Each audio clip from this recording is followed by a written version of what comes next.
जय हिंद दोस्तों। आज मैं आपको बताऊंगा कि बहुत सारे लोग ऐसे हैं जो बाहर में रह के काम करते हैं। दिल्ली हो, मुंबई हो, कोलकाता हो, चेन्नई हो, बेंगलुरु हो, बड़े बड़े शहरों में, हैदराबाद हो, कहीं भी कोई भी शहर में रह के काम करते हैं।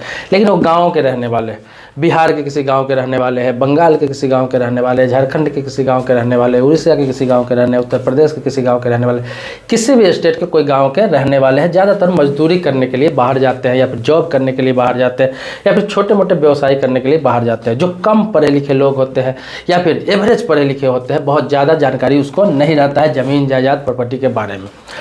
एक सब्सक्राइबर ने मुझसे सवाल किया है, एक नहीं कई लोगों ने बोला है, लेकिन एक लोगों का मुझे दिल पे लग गया। वो काफ़ी गंभीर सवाल किया है कि भाई साहब, मैं दिल्ली में रह के काम करता हूँ, मैं 3-4 सालों पे एक बार गांव जाता हूँ, फैमिली के साथ रहता हूँ, रोजी रोटी के तलाश में यहीं लगा रहता हूँ, फैक्ट्री में काम करता हूँ।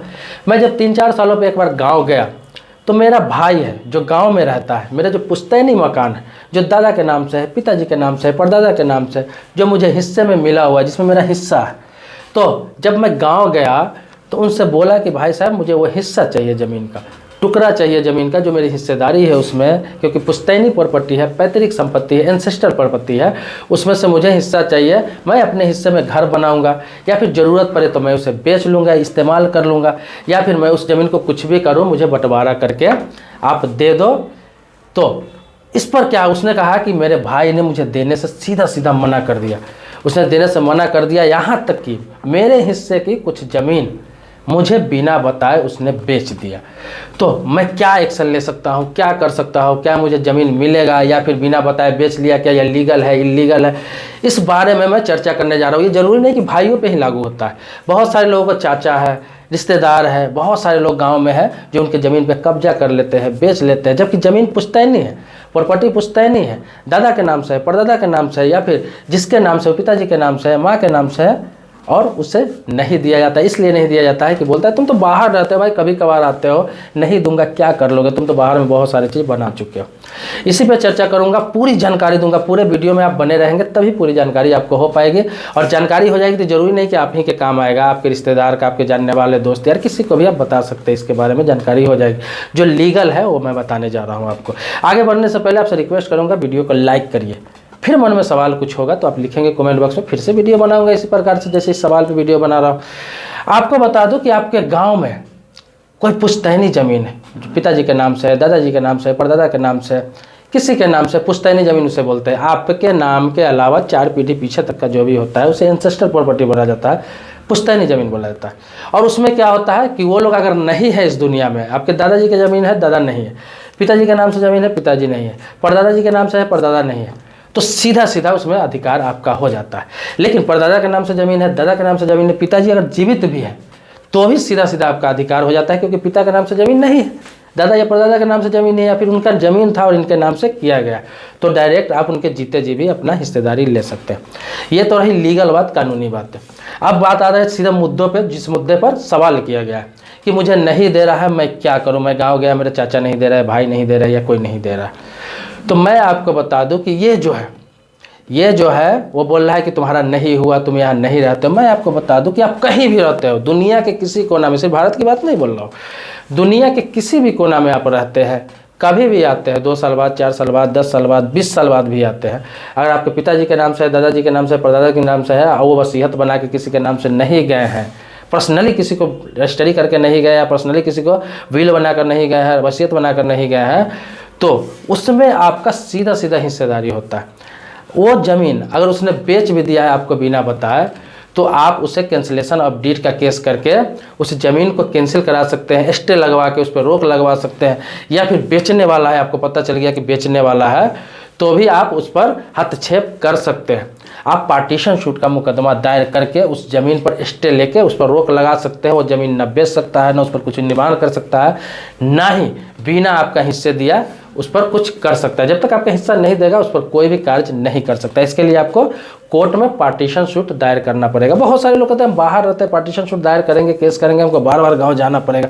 मैं आपको बता दूं ऐसा कुछ भी नहीं है। कोई भी सिविल का एडवोकेट को आपको पकड़ना है, आप पार्टीशन शूट दायर करेंगे, उसके बाद आपको वहाँ रहना नहीं है। आप 2 साल भी नहीं रहते, 1 साल भी नहीं रहते, कोई दिक्कत नहीं है। ये सिर्फ पेपर के आधार पर, कागजात के आधार पर केस चलता है। आपको एडवोकेट के कांटेक्ट में रहना है, वकील के कांटेक्ट में रहना है, बातचीत करते रहना है। उसका जब डेट आए तो समय पर उसको खाली फीस देते रहना है, बाकी वो हैंडल कर लेगा, आपका पक्ष वो रखेगा। आपको सिर्फ कागजात उपलब्ध करा देना है। अब कागजात में क्या होगा, आप सोचेंगे कागजात में क्या होगा, मैं कहाँ से कागजात लाऊं। आपको बता दूं कि आपके दादा के नाम से ज़मीन है, परदादा के नाम से ज़मीन है, किसी के नाम से ज़मीन है, तो उसका खतियान निकलता है ऑनलाइन। आप अपना ज़मीन का खाता नंबर, खसरा नंबर से खतियान निकाल सकते हैं। खतियान में सीधा पता चलेगा कि आपके दादा के नाम से है, परदादा के नाम से या किसी के नाम से है, तो सीधा सीधा आपका हिस्सेदारी है उसमें।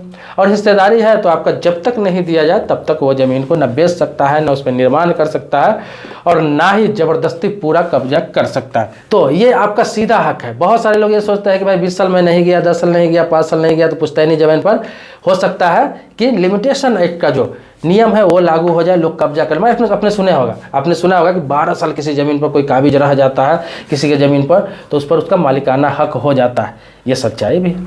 ये किसी कैसे ज़मीन जिसका कोई मालिक नहीं हो, या फिर किसी ज़मीन का कोई मालिक है भी और वहाँ पर 12 साल से ऊपर आप रह जाते हो उस ज़मीन पर, और कोई कागजात आप तैयार कर लेते हैं। कागजात में ज़मीन का कागजात नहीं, जैसे कि कोई प्रूफ होना चाहिए कि 12 साल से यहाँ रह रहे हैं, जैसे बिजली बिल हो गया, आपका बहुत सारा चीज़ हो सकता है, वोटर आई कार्ड हो गया, जनगणना का रिकॉर्ड हो गया, राशन कार्ड हो गया, ऐसे टेलीफोन बिल हो गया, ऐसे बहुत सारे रिकॉर्ड है जो आप रख लेते हैं। तो होता क्या है कि दावा कर सकता है मैं 12 साल से ऊपर से हो इस ज़मीन पर, इसीलिए इस पर मेरा मालिकाना हक हो गया लिमिटेशन एक्ट के कुछ धाराओं के तहत। लेकिन मैं बता दूं कि ये पुश्तैनी ज़मीन पर लागू नहीं होता है, पैतृक संपत्ति पर लागू नहीं होता है, एंसेस्टर प्रॉपर्टी पर लागू नहीं होता है, ये खानदान में लागू नहीं होता है। ये होता है दूसरों के लिए होता है। जिस ज़मीन का कोई मालिक नहीं या फिर मालिक है भी, उसको उस ज़मीन से मतलब नहीं है, 12-13 साल 15 साल नहीं आया, वो उसके लिए होता है। लेकिन ये आपका भाई हो, आपका चाचा हो, आपका रिश्तेदार हो, आपका कोई जानने वाला हो, आपके आस पड़ोस का हो, वो अगर कब्जा कर लेता है तो ये हुआ कि जानबूझ के कब्जा करना, क्योंकि उसे पता है कि किसका ज़मीन, दादा के नाम से, परदादा के नाम से, ज्वाइंट प्रॉपर्टी है, संयुक्त फैमिली में रहता है, ये पैतृक संपत्ति है, सब एक साथ में रहते थे, एक ही घर था, उस पर वो कब्जा नहीं कर सकता। ये एंसेस्टर प्रॉपर्टी में, पैतृक संपत्ति में, खानदानी संपत्ति में ये नियम कानून लागू होता ही नहीं है। इस चीज़ को आप दिमाग में रख लीजिए। आप 10 साल बाद भी जाते हैं, 20 साल बाद भी जाते हैं, 15 साल बाद भी जाते हैं, अपना हिस्सा आप लड़के ले सकते हैं। आपको क्या करना है, अगर आपको साबित करने में दिक्कत हो रहा है तो आप अपने पंचायत के मुखिया के पास जाए, प्रधान के पास जाए, सरपंच के पास जाए, किसी के पास जाए जो जनप्रतिनिधि है, उनसे वंशावली एक बनवा ले।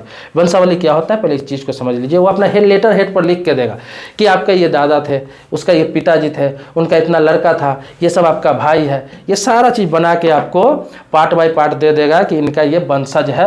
और इससे ये साबित हो जाता है, जब बना के वो दे देगा आपको, मुहर करके सिग्नेचर करके दे देगा, उसे वंशावली कहते हैं।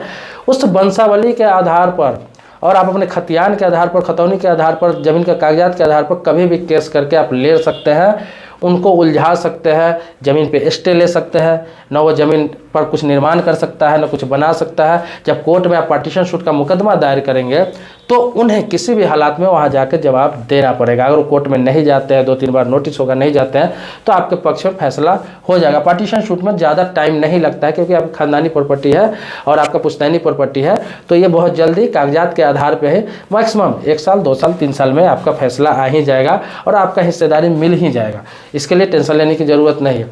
इसमें बहुत सारे नेचर हो सकता है, बहुत सारा इसका अलग अलग सिस्टम हो सकता है, अलग अलग इसका कंडीशन हो सकता है, सबका सभी तरह का कंडीशन है। मैं ये जो नियम है, कानून है, जो लॉ है, वो मैं आपको बता रहा हूँ। लेकिन आपका कंडीशन क्या है, किस तरह का ज़मीन है, कहाँ का ज़मीन है, क्या आपके साथ हुआ है, हो सकता है सबके साथ अलग अलग मामला हो सकता है। तो आपके मन में कोई सवाल होगा, प्रश्न होगा, कुछ पूछना होगा, कुछ जानना होगा, मैंने आपको बताया, कमेंट बॉक्स में लिखिए। मैं विस्तार से आपके टॉपिक पर आपके लिए वीडियो जरूर बना दूंगा। हो सकता है संभव हो तो मैं आपको जवाब भी दे दूँ कमेंट बॉक्स में।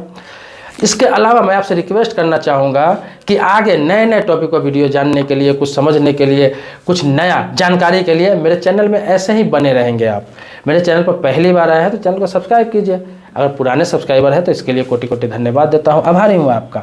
मैं नेक्स्ट वीडियो में मिलता हूँ एक नेक्स्ट टॉपिक के साथ, जो आप ही का मुद्दा होगा। तब तक के लिए शुक्रिया, धन्यवाद, जय हिंद दोस्तों।